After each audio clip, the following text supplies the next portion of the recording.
Gusto ko lang i-share sa inyo guys itong spin dryer motor namin. Ito yung connection niya, no. Ang red ang power source natin at saka yung blue.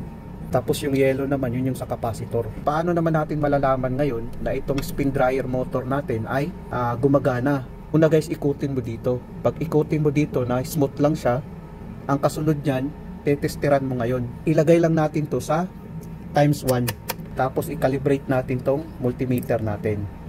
Ilagay natin dito, no? Kasi mahina ang battery niya.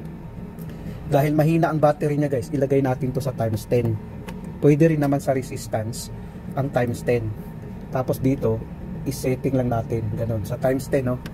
Kunin natin ngayon ang resistance. Bali, ang common natin ang blue. Dapat mayroon itong resistance bawat dulo. Kung makikita natin ang multimeter guys, mayroon siyang palo, no? Mayroon siyang palo.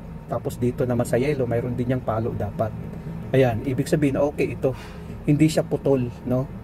Dapat may palo pa rin, no? Kung makikita natin.